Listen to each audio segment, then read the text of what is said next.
नमस्कार, श्री स्वामी समर्थ. मी उज्ज्वला वाघ स्वागत करते तुमचं माझ्या रसभरीत खानदेशाई यूट्यूब चॅनलवर. तर आज आपण पत्ता कोबीची भाजी पाहणार आहोत. त्यासाठी घेतला मी 1 टोमॅटो, हिरव्या मिरच्या 4-5, कढीपत्ता, इकडे शेंगदाणे भाजून कूट करून घेतलं, जिरे, मोहरी, हळद, लसूण, चवीपुरते मीठ व तेल. तुम्ही याच्यात एखादा मसालाही ॲड करू शकता, पण मी सिंपलच ठेवणार आहे.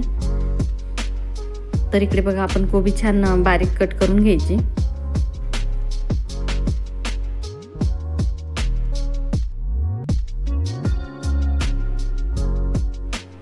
तरी बघा, या प्रकारे आपली भाजी कट करून झाली पूर्ण. आता एका बाउलमध्ये मी पाणी घेतलं व थोडं मीठ टाकून घेतलं. आता कोबीची जी कट केलेली भाजी ती 4-5 मिनिटासाठी मी टाकून देते पाण्यातच, कारण व्यवस्थित स्वच्छ धुवून निघते, मग अशी धुता येत नाही आपल्याला भाजी. व इकडे लसूण कुटून घेते, टोमॅटो, मिरच्याही कट करून घ्यायच्या. लगेचच एका साईडला मी कुकर ठेवला, त्याच्यात तेल टाकून मोहरी तडतडून घेतली व टोमॅटो टाकून घेते.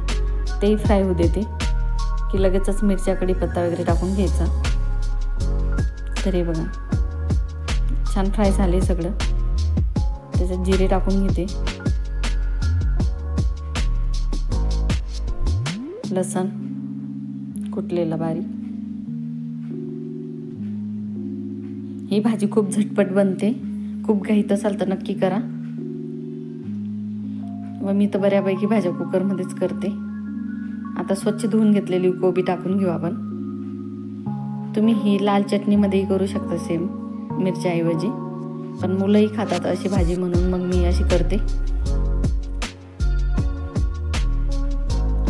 तरी बघ, कोबी टाकून घेतली. आता मी टाकते हळद व चवीपुरते मीठ घालून घ्यायचं. चवीपुरते मीठ. तिला व्यवस्थित मिक्स करून 1-2 मिनिटं फ्राय होऊ देते मी व्यवस्थित. व वरून आपल्याला 1 ग्लास पाणी घालून घ्यायचं या भाजीत, कारण आपण